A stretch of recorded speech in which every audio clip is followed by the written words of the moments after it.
Hello and a warm welcome to Federal's special program, Capital Beat.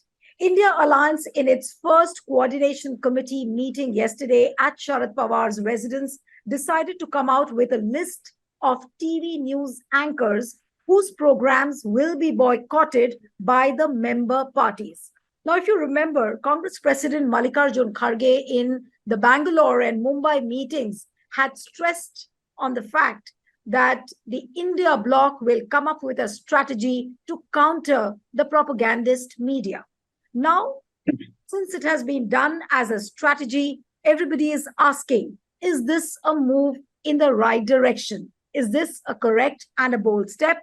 And the third question is this not the worst kind of partition which India has faced since the history of independence? Joining me now are two veterans from the media. I'm joined by Vinod Sharma, who's the political editor, Hindustan Times. So thank you so much for joining. And I have Anand Sahai with me, senior journalist and editor. Thank you, sir, so much for joining. And let me begin with Vinod Sharma. How would you really view this step by the India Alliance? Would you say that this is a step in the right direction? It's a half step. It's a right step, but it is a half step. I think that the celebrity status of certain media anchors needed close scrutiny. And you see the problem is that there is a hidden hand behind what they are doing. And we are missing the wood for the trees when we are targeting these people. I know they're willing accomplices in this whole process. And then they're being more, that they've been asked to do move 1 inch and they are moving a length for the simple reason that they are saving their jobs. And there's big money involved in the kind of salaries they get. But that apart, the fact is that the Indian electronic media, and also, unfortunately, a large segment of the Hindi press, and to some extent also the regional press, is under the spell of the BJP for whatever reasons they may adduce to that. The big reason is that journalism today is commerce. And the commercial aspect is given precedence rather than the mission duty which journalists must do. There is this freedom of press in our constitution. No, it doesn't say that. There is no freedom of press written in the constitution. It is a derived freedom from the freedom of speech. And it is given to us because it is assumed that honest dissemination of information leads to an empowered public opinion, which makes democracy robust. Now, the big question is that whether the kind of dissemination of information which is happening is empowering the people, or is it disempowering them? Disempowering them through the process of dividing them on religious lines by creating disaffection between communities. You see, television channels almost on a daily basis, some of them, there are honorable exceptions to the rule, but most of them on a daily basis are doing the kind of programs that create disaffection amongst communities. And there is no action against them. It is under the law a crime to create disaffection amongst communities. But there is no action taken by the government of the day against them. There are some actions taken by the state governments. But then, unfortunately, when there is no common uniform application of rule across the country, these state governments are not from the BJP. They are the opposition state governments, opposition as at the center. And the whole process is getting, there's no credibility of this whole process, even when there's an attempt to stop them from doing the kind of things they are doing. So I think that it is a half step for the simple reason that today I've seen a list of anchors that they're going to boycott. Now, boycotting an anchor doesn't correct him. You see, there are people across media who appear on television channels and they are described as pro-Congress or pro-left or pro-Samajwadi Party. Now, this will continue until there is a good approach made, a sensible approach made to the proprietors. Because unless the proprietors understand the kind of damage which the kind of programming they are doing is causing to the country, this problem will not be solved. This problem shall remain. And so long as there is this commercial interest involved, big political parties today are big advertisers. State governments are advertisers. And in many ways, media is merely an extension today on account of investments by major extension of the corporate interest in this country. So it's a multidimensional problem. It is not a problem limited to television anchors or limited to a select few. It is a rot that is spread far and wide, and it requires a major surgery, which I don't think the opposition is in a position to do. Yes, what the step that they have taken would be a kind of a warning to television channels and certain anchors who are being more loyal than the king, that look, there is somebody now to call you out. And by calling them out, they're putting a question mark on the credibility, on the veracity of what they say on a daily basis. We all know that many television channels do their programming at the bidding of important sections in the government.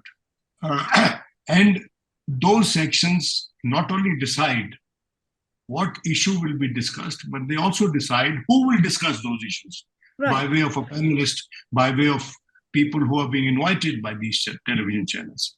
So it's a serious problem, and it is a deep-rooted problem. And what the opposition has started is merely, administering kerosene for a canker, administering kerosene for malignant growth. I wonder how far it will be successful, but I think it's a good beginning. They should know that they'll be called out. Right. You were saying that it's a good beginning. Now, Anand, if I may come to you, how would you really see this step by the India Alliance? Many people I've noticed since last evening have been writing on Twitter that those people who are espousing the cause of the freedom of press, freedom of speech, now they are the ones screaming out that, they will boycott the anchors. Now, is it justified? This kind of a partition, this kind of a censorship, if I may call, how far is it justified? No, this is not censorship, Nilu. I think this is not media policy either. It's like saying that in a particular newspaper, I will not read a story or an article under someone's name, a particular person's name. Okay. While the whole newspaper, I will read, even though I don't agree with his views. So they're not boycotting any channel, but certain anchors, a list of 14 anchors that I saw. So what does that get the India Alliance? That does not help the India Alliance to change the positions taken by a channel. Like, look at the case of NDTV. They got rid of a very prominent news anchor, a Hindi news anchor, who was a leading figure on television, who has started his own channel. So he himself resigned under a certain kind of, atmospheric pressure, if you like. And then the entire channel, through another stratagem, has been made over to one of the richest people in the world, a big monopolist businessman, capitalist, who is the closest friend of the Prime Minister. So you got rid of one or two anchors, and then you got the whole channel in your lap. So this is not an equivalent of a media policy. I think to have an alternative media policy is difficult for an opposition grouping because they don't make laws. They cannot hold out incentives or the lollipops to media houses, which are run by important sections of business. The of late, meaning it's gone on for too long, nearly 10 years now, when the media houses have virtually decided that in order to extract the maximum benefit of this government, they would agree to act as extensions of the ruling party and the government at the highest levels, their extended office, their camp office. It is these anchors who guide the main discussion in the evening. They are the ones who, it is thought, help to make public opinion, and therefore they are highly paid. All that is fine. I mean, I don't think it's a matter of payments is what should concern me at all, or the opposition alliance India. It is the only way they can do this. They can have a media policy, I think, is to state their side of the story clearly. It'll be suppressed in many places, in many important platforms, like the ones that which are now being derided for a long time as lapdog media. They virtually act as state-sponsored media.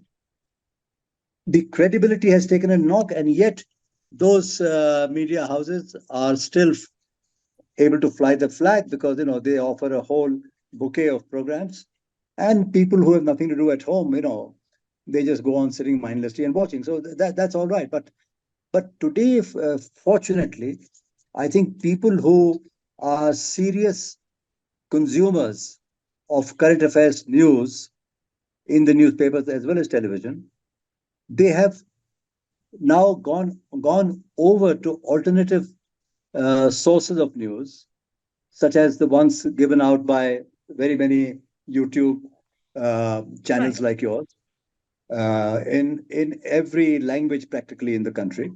It's not only one language, and all these things have had an impact. I will not say that the Karnataka election result was on account of the media policy alone. On account of the media alone, the success of these smaller portals and YouTube media alone, and yet those did play an invaluable role. There's no question about that, especially a very low localized media in Karnataka. It is called E-Dina or something like that. E-Dinam. Yes. So yes, the role of, it is now an established fact that smaller channels on YouTube, news portals, current affairs portals are playing a very, very vital role. So that one aspect of policy can be to reinforce your presence in such spaces, to win the argument there, rather than by browbeating anchors and so on, as has been the case so far. And the fact that the India Alliance will not go to shows being, run by these anchors is all right. These anchors, if you want to show them their place, because they really are awful. I do not know most of those names personally. I can identify only two or three. I went through the list and I was very surprised. And the reason for that is, for the past 2.5, 3 years, I have not really been watching television. I gave up on it a long time ago. I Right. turn to those channels when I'm watching a football or a cricket game. Basically that, you know. And there are many, many like me that I know. They're not all of my own personal political persuasion. Hmm. And yet, anywhere I go, they say, "Oh, chodo, jane do," Hmm. doesn't Right. matter. They are missing nothing. Right. And they want to be happy to get away from the noise, the completely contrived, degenerate noise that is flung in your face. And it really did surprise me greatly and horrify me when I heard one of these anchors who are listed in the list of 14, whose name is present in the list of 14, when a very prominent BJP leader, passed away a few years ago, she was on her channel announcing to everyone, broadcasting how every morning, she would have a conference with this deceased leader, and that would help her set the agenda for the day. You know, in the olden days, people who did that, some people we have all known over the years, who've been very close to certain parties or certain individual leaders, they didn't advertise this in this very brazen fashion. It is Absolutely. the it So, is the it is the right, brazenness which is shocking. right. The So what I'm saying is that if you wish to, the boycott is a, I find, is a strong word. Perhaps it's even a distasteful word. I would say that some very low level people from your organization who need not be designated as spokespersons can appear and but announce very clearly that that they should realize that they are going to a wrestling federation match and not Hmm. anything else, and then they should happily announce that they do not represent the views of any party, although they Right. may belong to one. So Okay. that was one way of doing it. You boycott them, you don't boycott them, it doesn't matter to them. Right. Hindu में कहते हैं No, but can't then पे जू again, नहीं रेंगते उनके. again, Anand, but then it's a democratic right of a party, say for example Congress or even for that matter Of India course, Alliance, if of they course, want to of course. boycott the media. But if I may come to you, Vinodji, that is this a beginning of some kind of a dangerous precedent as well? Today, the politicians have boycotted the media. Now, the media organizations will also begin to boycott the political class. Uh, where is this entire sequence heading to? Are we going to see something more dangerous than this? Or would you say that this is already the worst kind of a partition which Indian media could ever see? The reality is that Ravish Kumar's program was boycotted by BJP. Yes. It's a reality. Yeah. The reality is that the BJP had been boycotting television channels. The reality is that certain television channels, anchors, certain very gifted, very promising journalists, those who can be taken as trendsetters in our field, are without a job. They are self-employed. True. I am the last one to say that the political class should target the media. I shall fight for the media I respect. Charlie says that he doesn't watch television channels. I do watch them occasionally, just to know that to what levels have they sunk. Right. Because if I am in this ecosystem, then I must know that what kind of voices are being raised and whether they are being professionally done or whether it is a gross manipulation of the public mind. Alternative media is an answer. But the problem is that even the social platforms, especially the WhatsApp, is being used heavily to carry out the same propaganda which some of the television channels are being accused of. And what is coming on these platforms like WhatsApp and also now on Twitter, it is less, but still a lot on WhatsApp, that it is something which anybody should be ashamed of in the kind of country that we are. We are actually allowing the media organizations, certain television journalists and certain other journalists to play with the future of this country. I agree that this is not enough of a warning, but nevertheless, it is a warning. It's a signal to these people that if you continue with this kind of a propaganda without application of mind, and you continue to behave as stenographers or continue to read at the prompting of some political thought and idea or opinion. It is not done. It is not acceptable. Look, there is a channel called the Fox channel in the United States. And I know for sure that some television channels in India have borrowed the template, have been inspired by the template. That's a right-wing channel. But then in that country, the saving grace is that if there is a Fox TV, there is also a CNN, or there is also a CNBC, NBC. So the point is that the big question today is, and I have always maintained this, that what is being done by a wide section of the media is in gross violation of the spirit of the Constitution of India. That the freedom the media has on account of the freedom of speech, it's a derived freedom. It is not mentioned in the Constitution, but it's a derived freedom.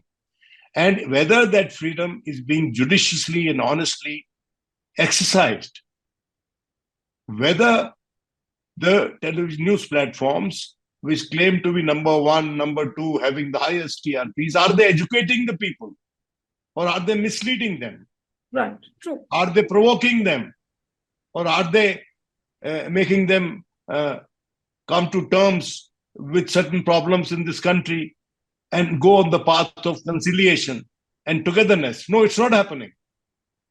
And frankly, I was traveling in an area which has been for long years, affected by militancy, Jammu Kashmir, and this is before 370 was abrogated.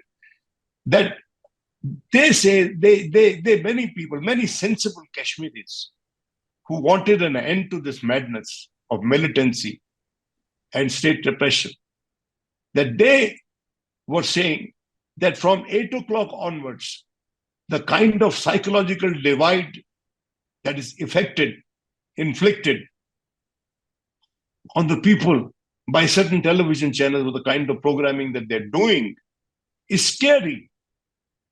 It is a test case. It's a case study in how not to integrate people. It's a case study in how to make people feel alienated. So I think that it's not just a question of one party being able to propagate better than the other political party. It's not a question of media being pro one party and anti another party. It's a question whether what is happening today is in the interest of India and its citizens and its future. That is the big question. And that big question has to be addressed collectively by the political class, not by being part of one group against the other. Now, that kind of wisdom is entirely missing today because the kind of divided polity that we have. And it is a reflection of the deeply divided polity that you are seeing. That manifestation is there in the media day after day after day. And may I say, look, the opposition too represents people of this country. It too deserves to have a voice. Its point of view should get reflected and disseminated amongst the people on key questions facing the country. Is this happening? Is anyone even asking that question in the media or in the decision-making circles? I'm deliberately not taking names, but the reality is that today, if you are an honest, self-respecting, and committed to the people, your audience, journalist, the first commitment of a journalist has to be to his readership or its viewership constituency. Is that commitment there today? I don't see it anywhere. The commitment is to self. And why is it that they're not seeing they're not willing to see, they're not willing to be fair? Right. They're not willing to be fair for various reasons. One, that they For all you know, maybe under pressure, they may be dictated to do certain things. Two, that some of them may be feeling that if they lose one job, they're not good enough to get another. And three, that there is some degree of pressure at another level, because today the whole concept of media independence is being questioned, because the institutions that we are proud of in the media, for instance, the institution of the editor, for instance, the institution of the working journalist, the barefoot journalist, that in those institutions, that system is in a total disarray and it is not being followed. So I know that targeting some people in the media is not the answer to the big problem. But surely these people should know that they cannot go on with the campaign without being questioned or without being called out, or without people being told that what they are doing is not in the interest either of them, their profession, or of the country, or of the readership or the viewership constituency. It's a very serious question. And what the India Alliance has done is maybe just window dressing. I don't know how seriously they're pursuing it, because certain names, in my view, which should be there in that list are not there. So whatever may be the reasons for that, I don't know. But you can't be selective in your outreach. Right. Anand, towards the last lap of questions, I'll come to you and Vinodji again for a shorter comment. Are we going to see this boycott? Is it going to lead to another set of loyalist media? That is also a fear. Like you have I would not like to call names of the media by what adjectives are being used for various kinds of media. But are we not going to see this boycott? Is it going to lead to another set of loyalist media? That's a question which also needs to be looked at. No. If you mean the loyalist media, media now suddenly a section of the media switching to transferring their loyalty to the current opposition parties while they are in the opposition. Right. I have if that's what you mean, I think yes, it's a far-fetched thought. I think the not sending your people to programs run by these particular anchors, what it would certainly re-emphasize, if re-emphasis was needed, re-emphasize the fact that these people, what they tell you on television is not trustworthy. It is not news or current affairs, because it is wholly one-sided. And therefore, you cannot place your trust in them. They have zero reliability. And that would undercut the importance of these very people, these anchors, I mean. One. Two, what it can possibly do, is that large numbers of people across the country who watch these programs, some of them may be set to think that, listen, because they believe that they don't know this is one-sided news. They believe this is basic, good, well-presented news. So if they realize that now there is no one else from the other side, so it's all government news, they may as well be watching Doordarshan news, and all of which is not terrible, by the way. They give you a flat rundown of items with a slight government slant, but they don't go out of their way, to traduce the opposition, as these so-called independent private channels do. Right. So that's fine. So I think these two things. But I can recall what Mr. Rahul Gandhi said when he was asked questions while doing his Bharat Jodo Yatra, that why are you doing this? And his answer was direct. That we are not being permitted to speak in Parliament. The media boycotts us. They do not use what we want to say to them. in a fair way. And therefore, I thought the only way was to connect with the people directly. So I thought a good media policy really is to connect with the people, if that is the end result you desire, which means you send out your chaps on the ground, and these are, what has been done. These are These are some kind of side steps. I mean, you have used words like partition. I don't know. These words are very, very strong, and I don't like them. I don't like them at all. There's no partition of the media. There's no partition. This is a civil society. Part of it which has become very strongly uncivil in the last 9 or 10 years. People marching around with, these terrible weapons and shooting and killing people with them. And part of the media is reflective of the same thing, minus the physical presence of weapons on the television stations. But while weapons are missing, I've seen some anchors show up in like military style uniform and spouting some kind of strong patriotism or pseudo patriotism, which, as you know very well, as everyone knows, was once described as the last refuge of the scoundrel, by an important literary figure of Britain a century and a half ago. So that is all very well. So I think these people have already degraded themselves in the eyes of lakhs of people who have now stopped viewing them. So these parties perhaps have come to the party a little bit late, but that's all very well.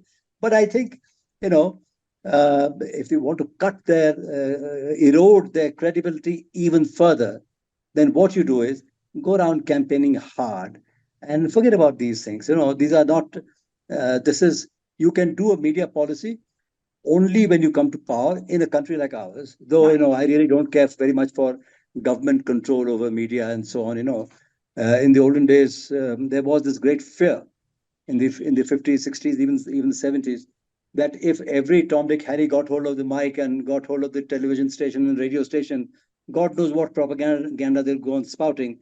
And plus, all governments, not only this one, has tried to project itself, as noble, as holier than thou. But very quickly, I know you're running out of time. Very quickly, I would say one thing though, that the projection by these people, these very people that we are talking about, without naming them, it is that of a particular individual, not of even a party or an ideology, though much of this so-called patriotism springs from that. But it is always to subserve the political interests of a particular individual, which means in service of authoritarianism, kleptofascism.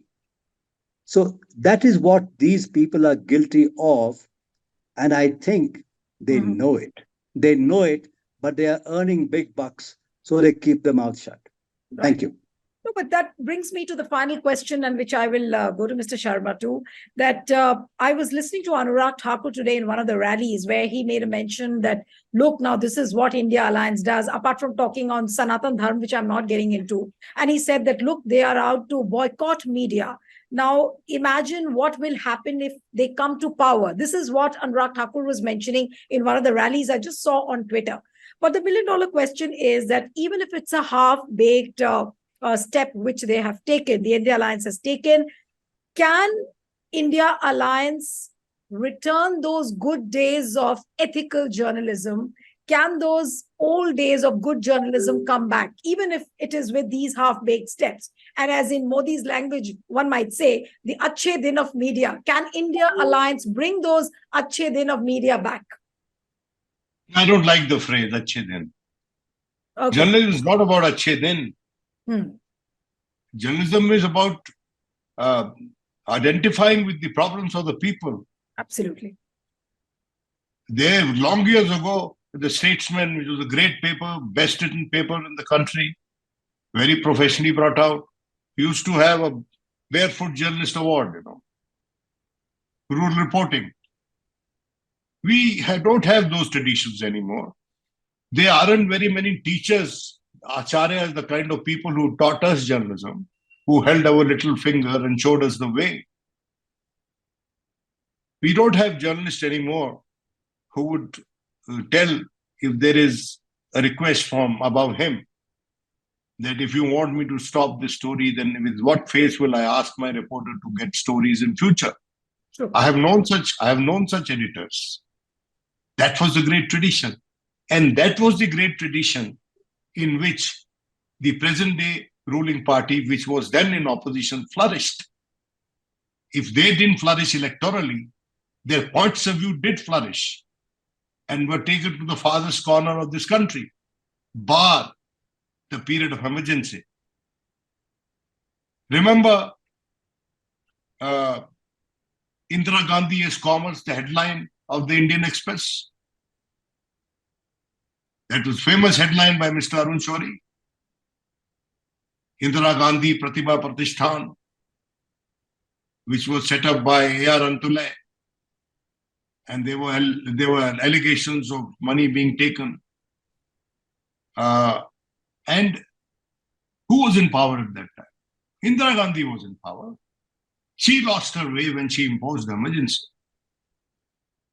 In public life, public figures should be willing to face criticism, should be allowing space for their policies being questioned, should allow the other narrative to flourish as much so that people continue to have a choice. What is the essence of democracy?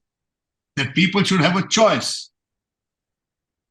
What is being done today, unfortunately, and in which a huge section of the media is complicit, is to not help people arrive at an alternative choice. Right. That's true. These are the big, serious questions. And towards that, I think that this step is not even a baby step. It is just, I think, telling them that, look, you better mind your language, you better mind the way you're conducting yourself, and be a little inclusive in what you project for the consumption of your viewers. But beyond that, I don't think it's a long-term solution to the problem. There has to be a debate in this country that what kind of a media should be there and what kind of freedoms, whether the media, this kind of media, deserves the kind of freedoms which are implied by the spirit of the Constitution. If somebody were to be honest, if somebody were to go to the Supreme Court and the judges were to be serious in hearing those cases, I mean, we, at various points in time, we have been in violation of the spirit of the Constitution in that we have not propagated or purveyed facts and truths that people need to know to be able to be better judges of the governments and the performance when they go to the polling station to cast their vote. Rather, in the course of elections, what you see is all kind of emotive issues being raised, basically meant to disturb the equilibrium of the voter, the electorate, so that he doesn't vote wisely, that he votes emotionally. So these are very serious questions. Absolutely. And they have to be discussed. They must be discussed in a parliament. But then parliament too leaves a lot to be desired. About that, the less said, the better. Absolutely. And in fact, there's no denying the fact that a huge section of media has actually become a purveyor of deceptive and fake news. And that is why this kind of a boycott culture has just taken shape. India Alliance has taken this harsh step. But as both of you said, that probably it's just a half-baked step, but all eyes would be on whether the media channels, the media platforms do learn some kind of a lesson from this. Thank you so much, Vinod Sharma, Anand Sahai. It was wonderful having you on the program. And one appeal to the viewers who are watching this discussion, subscribe to our channel, send us your feedback, and stay tuned to The Federal. Thank you.